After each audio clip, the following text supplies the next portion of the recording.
So I'm here with Kevin Packingham, who's the Samsung Mobile USA Chief Product Officer, and also Tim Wagner, Vice President of Samsung Mobile Enterprise Solutions. Great to meet you both today. You as well.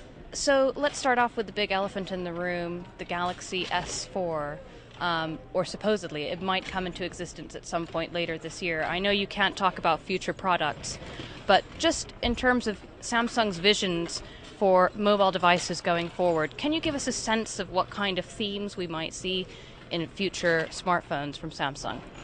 Well, I think our goal is to always lead the industry in terms of the technology that we're introducing to customers, and so I think the themes for us are very consistent with what we have done this year, which we believe with the Galaxy S3 we've led the industry with the resolution in the screen, with what we've done with NFC capabilities on the device and the content and services that we've made available on our devices, and then also with the Note 2, with a large format device and the S Pen integration so that customers can actually create new content on their device.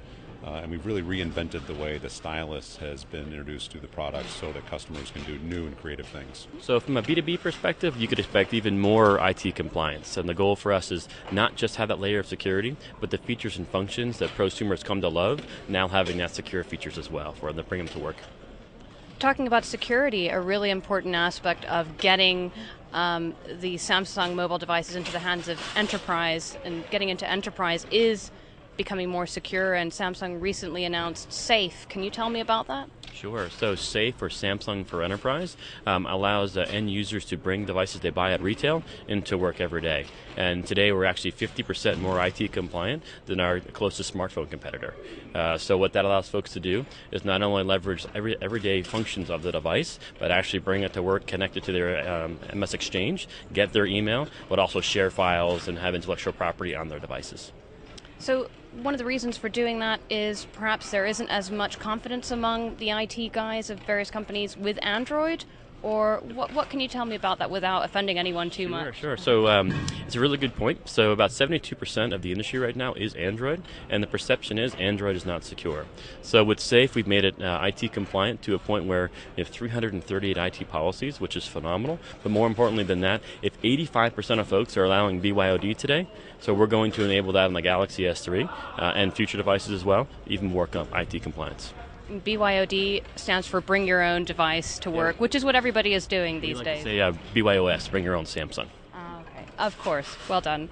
Couple more questions. As far as what Samsung is bringing out besides phones and televisions, as we see behind us, there's also refrigerators, and again, it's about this integration of the smart home.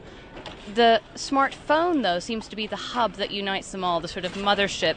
Can you tell me a little bit about that? Well, so I would say the mobile device is just one of the electronic devices that customers just happen to carry with them everywhere. And so it does tend to be the central point for how they communicate, and they also want to have content available to them when they have their device. And so what we're trying to do is just to make sure that we have a device that's appropriate for the situation the customer's in at any given time. And so if they do happen to be sitting at home, we want them to have a great experience with their TV. We want them to be able to integrate that content with their tablet or with their mobile device, and then also have access to that information anywhere they are. So our goal is just to make sure that we have an integrated experience across all the different products that Samsung has.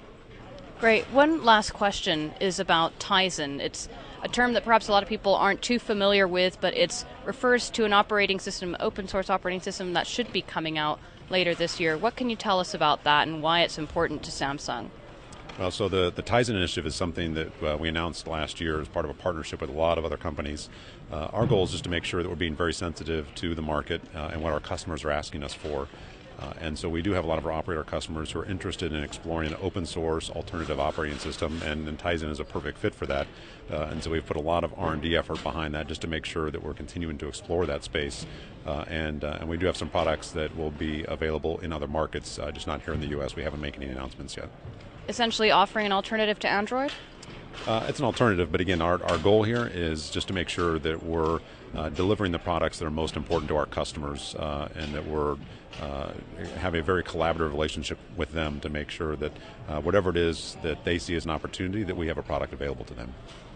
Great. Tim, do you have anything else to add to that? Sure. So from a BYOD perspective, just choice is really, really, really important. So for us, Tizen in the U.S. later this year would be great.